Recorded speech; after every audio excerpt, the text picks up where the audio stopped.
The time, 3 o'clock.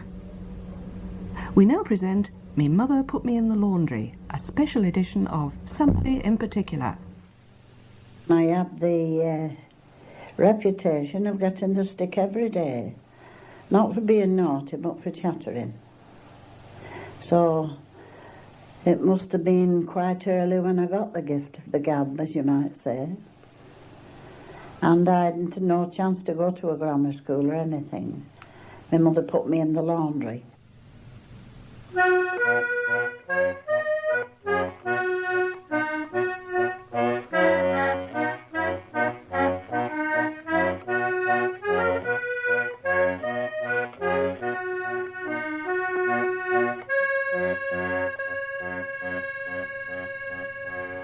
Emma Vickers lives at Burscough Bridge, 20 miles from Liverpool, on the Leeds and Liverpool Canal. She's now 81 and has spent all her life among the canal people.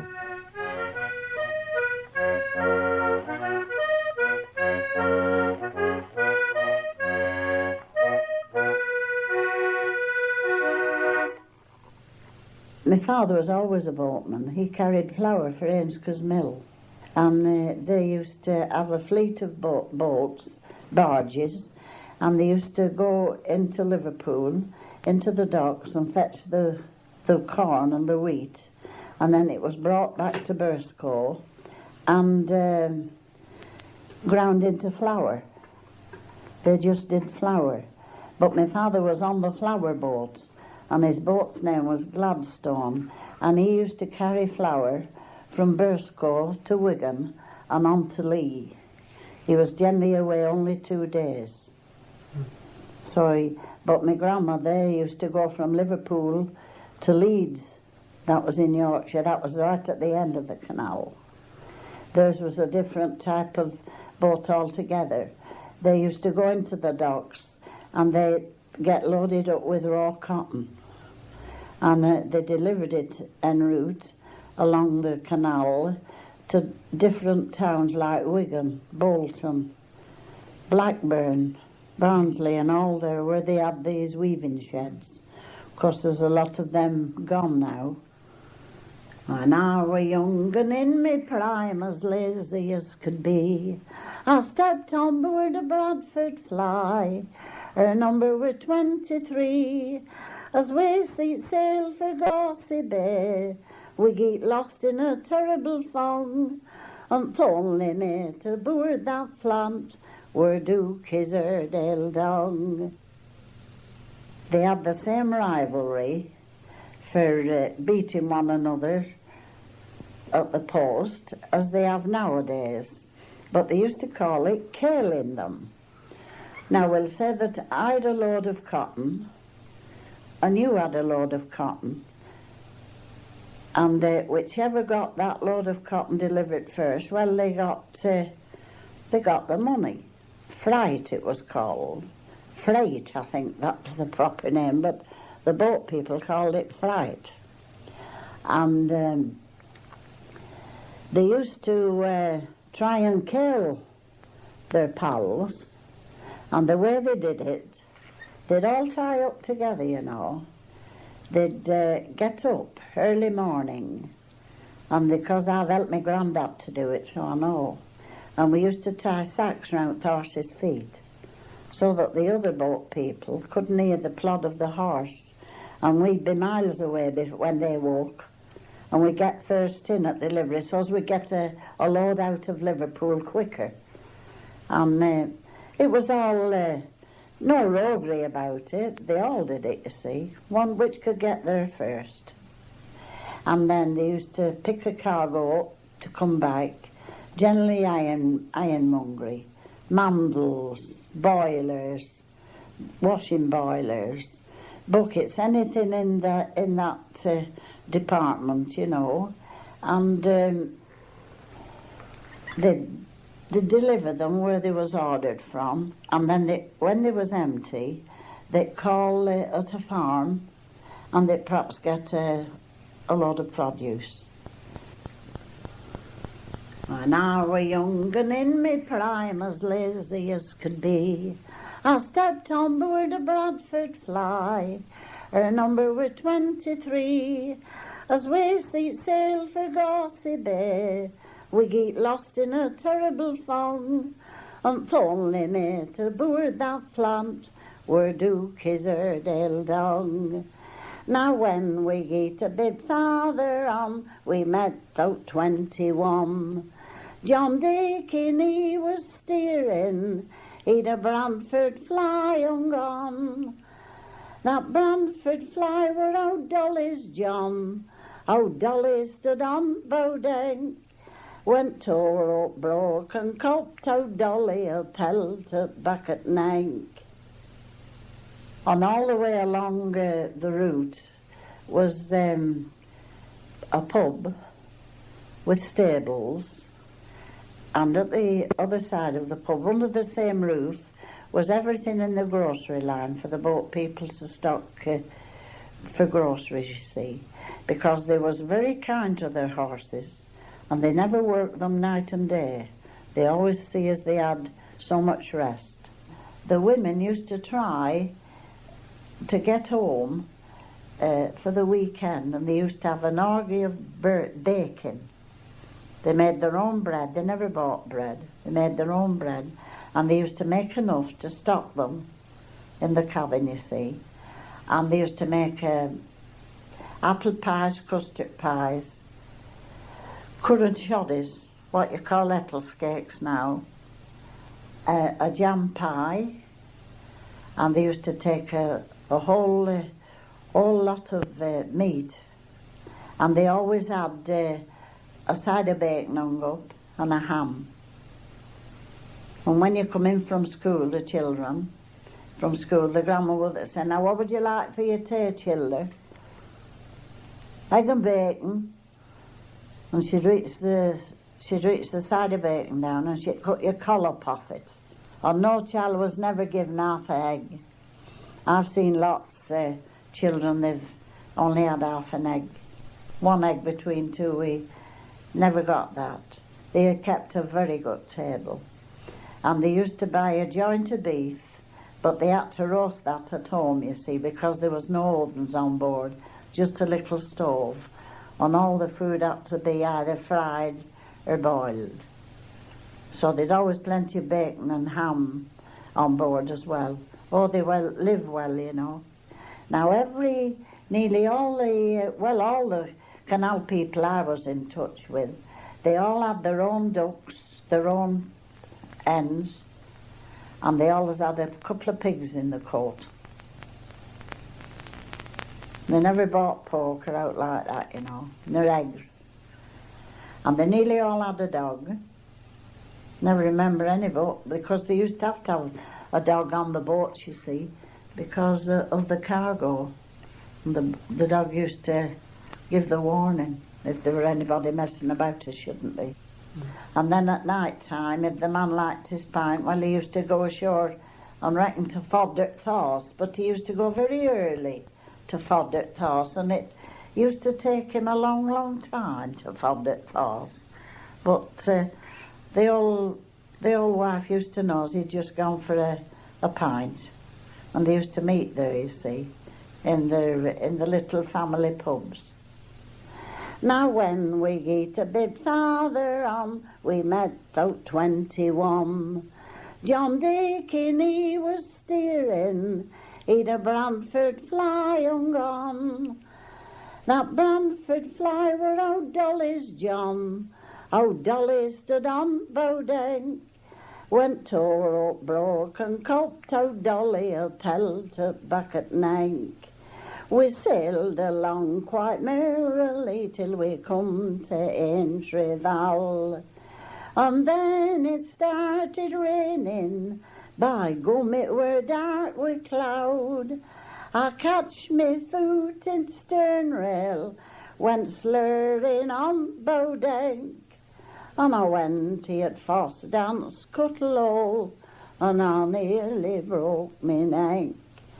Me father were down in cabin, he were having his bit of scoff. He said, "Now lad, be careful, thou welly knock kettle off, and thou better frame and start pumping, for I think we've sprung a leak, and I wished I'd never gone boating, me living for to seek. Lots of people thought that the boat people had no homes, but they all lived in houses, and nearly all their houses had stables attached, and they all owned their own horses, and the biggest majority of them owned their own boats. Now, my father's boat belonged to Ainsco's Limited, you see, but my grandma owned her own boat and her own horse too. They were very proud, was the boat women, of their little cabins. And at the far end of the cabin, at the stern end, it was called, stern end, well, that was the living quarters.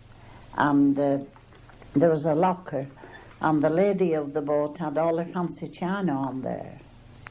And there were always two bedholes in the cabin, one on the left and one on the right. And the bedholes was built into the bowel of the boat, you might say. And it was lovely being in bed and listening in the lap of the water. And you drew a little curtain across when you went to bed, you see. And at the far end, forward end they called it, some people, we'll say the mother wasn't able to go boating, if they were expecting a happy event, you see, well, she stayed at home. Well, they used to get a mate.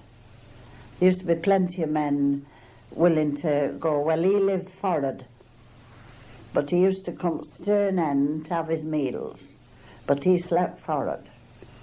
And they used to like young ones, like I was then, to get off and go and turn the bridges off, them swing bridges that you see. And we used to go ahead, I used to go ahead with my granddad and get the locks ready, as they called it. Appley Bridge lock was a very deep lock, it still is. I've climbed them gates above once, and my grandma said, God bless us who'll be knocking her neck out yet. She used to be terrified, but my granddad had showed me how to climb up the lock gates. My father were down in cabin, he were having his bit to scoff. He said, now lad, be careful, thou welly knock kettle off, and thou better frame and start pumping, for I think we've sprung a leak, and I wished I'd never gone boating, me living for to seek. Soon after that, with an awful shock, we met another ship, and that were out to Rover. He were on a Sunday school trip. He shouted out, "How did you clown? I forget to know how did dance." And we met stem up in middle of cut, by gum, but I get to clowns. We ended up with pawn shop, and our crew went to Wharton jail. And I'm the only survivor who's lived to tell the tale. I've some happy memories, and bad ones too, I vow, but I'll never forget when I was first met on board of the Calabar. If I'd have been a man, I'd have been a boatman, because I liked it, you see. Oh, it was nice. It was grand. The boat people was a race of their own, you know. You never heard of any boat people ever getting married in a register office. Always a church wedding. Nearly all the boatmen was musical. And they used to have a little concertina. And they used to sing, sit on the tiller, you know. And they used to play their concertina. And my father was real comic, you know. And he'd get his concertina out, perhaps sometimes fiddle, he could play an instrument. And he'd play to the clop of the horse. And he'd start, da da da dee, da da da dee, and the old horse would go, you know, with his old head nodding and to the time of the boat. And then music. And then my father would wink. and he'd set off into an Irish jug.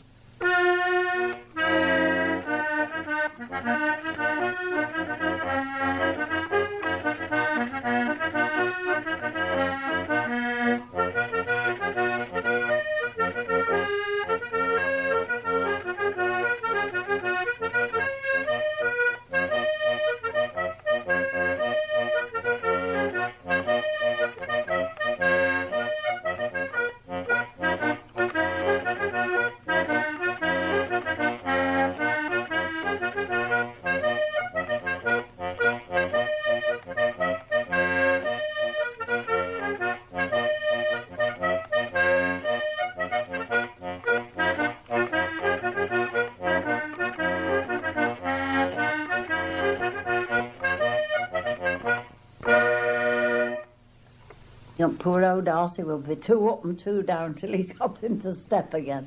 He was proper game that way. And they used to spend their time when they was tied up, you know, sitting on one another's decks. Women would all go to one boat for their gas, and the men would have a bit of a natter, and they could all clog dance, you know. And one would say to them, "Now come to do this step." Oh, of course I can do that step. Well, he'd try, and he'd master it, and I think that's how the Lancashire clogs dancing really started, you see.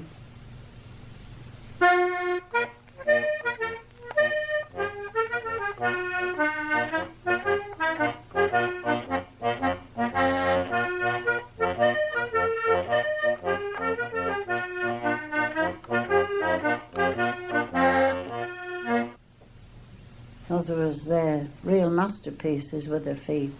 My father won the Danlino Cup for clog dancing. Danlino was a great clog dancer, but he wasn't a boatman, you know.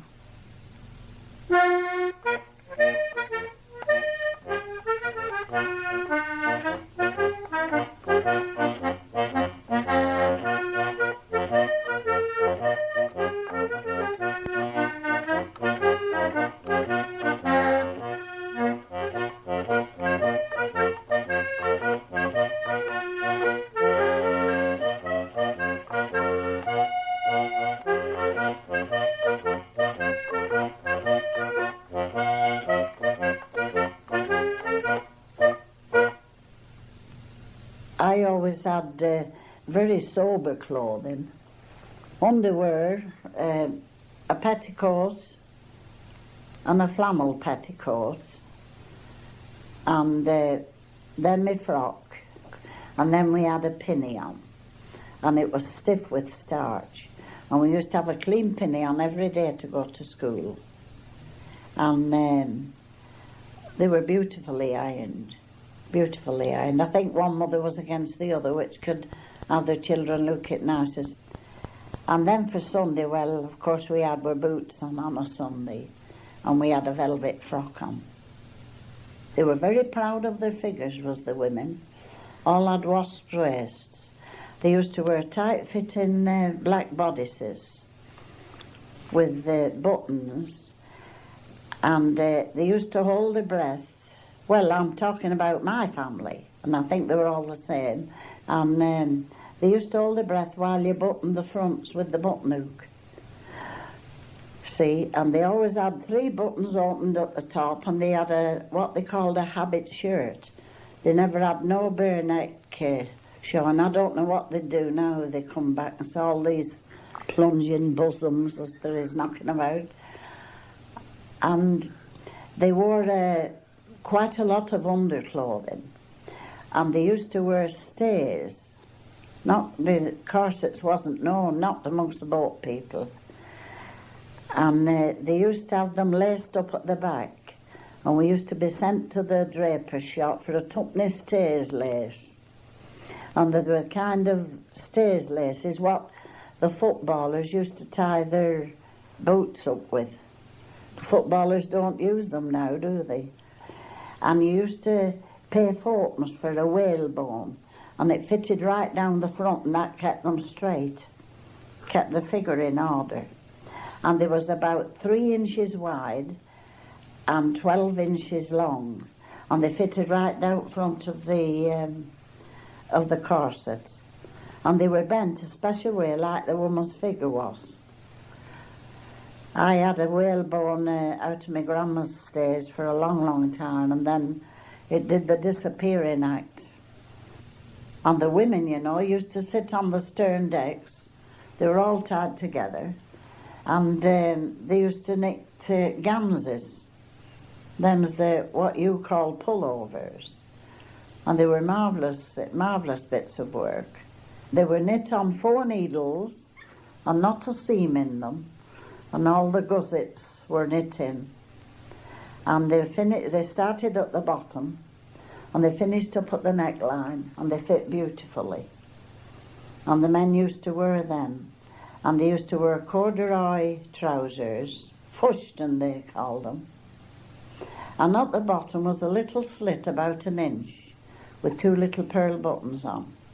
Then was the night trousers, but they wore fushton just the same, but they'd always a nice pair of fushton for when they went ashore on these on the navy blue gamses, all one colour, navy blue, and round the neck they had a little silk handkerchief with done in a sailor's knot with the ends showing, and little pink rosebuds or blue or whatever took their eye, but they were floral. Oh, and they had always wore a cap.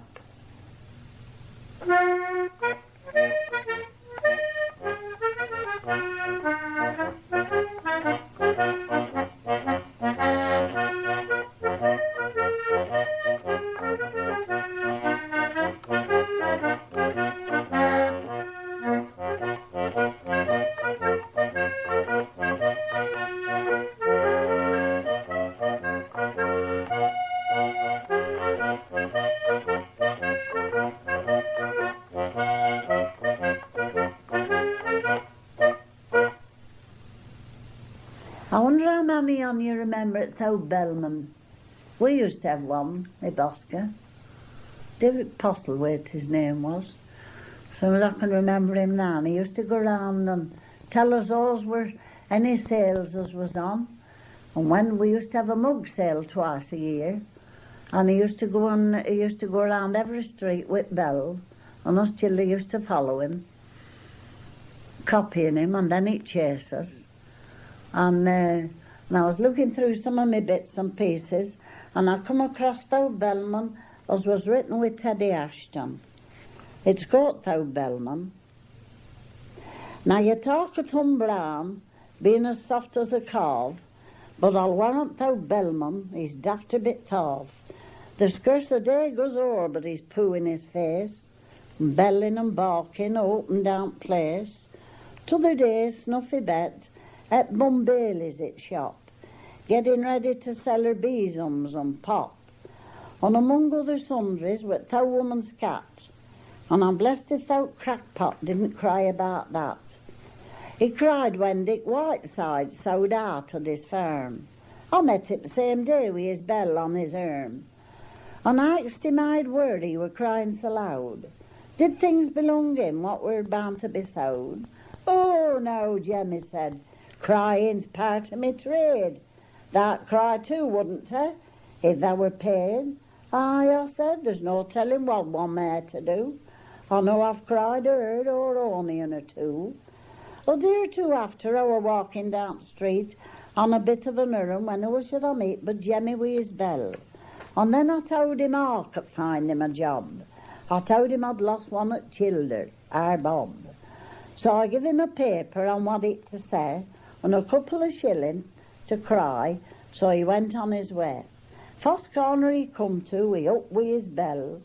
Tong tingle, tong tingle, tong tingle, tong dell. Lost yesterday, this time to morn, as pratty a babby as ever were born.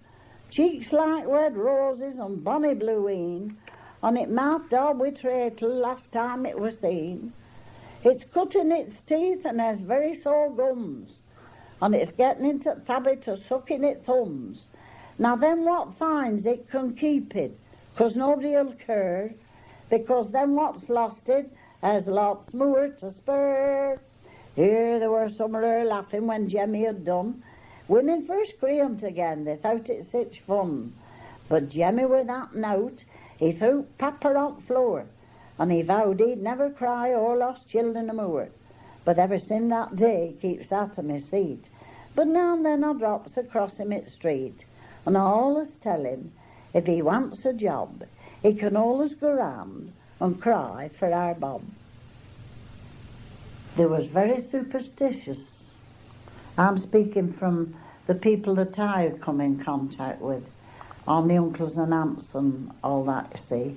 And they used to keep Christmas religiously.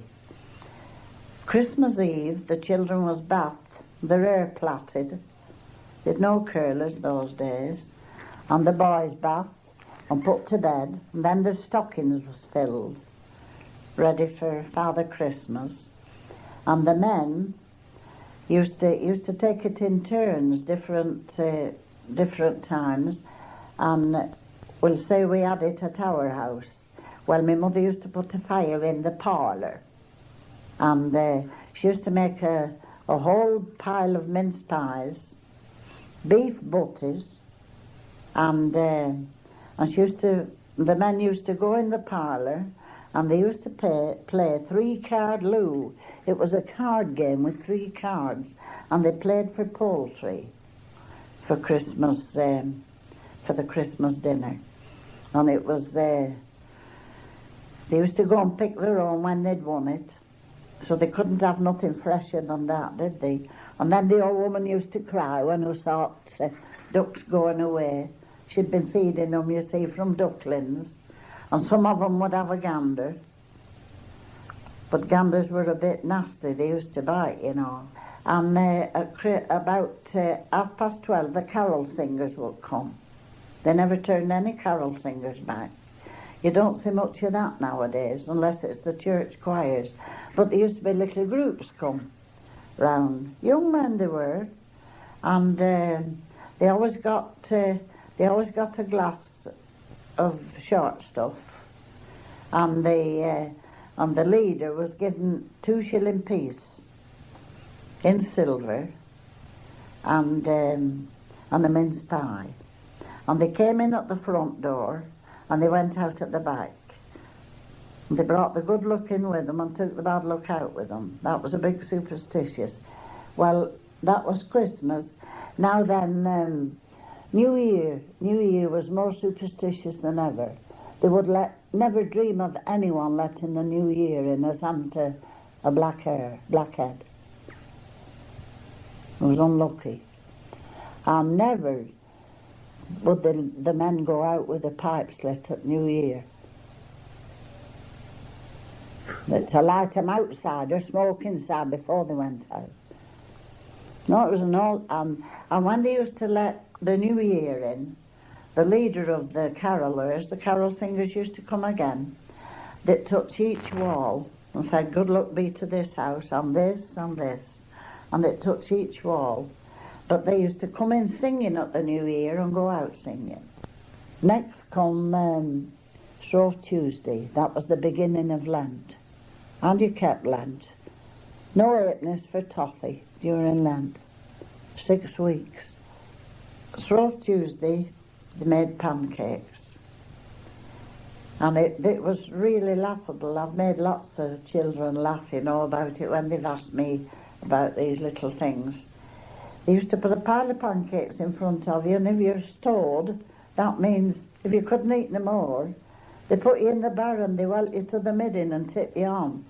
But on the dry part, where it didn't mess you up, but it was very, very galling, you know, to be tipped on the midden because you couldn't eat your pancakes. I was only tipped once.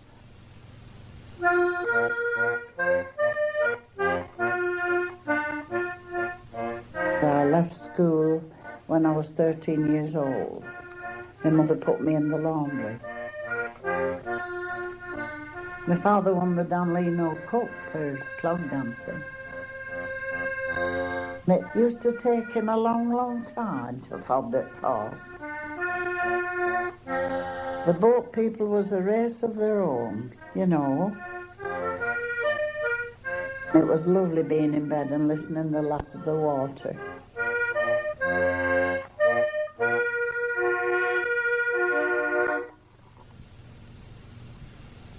You've been listening to The Melodeon and the voice of Emma Vickers. The programme was made by Bill Addis and Jonathan Coe.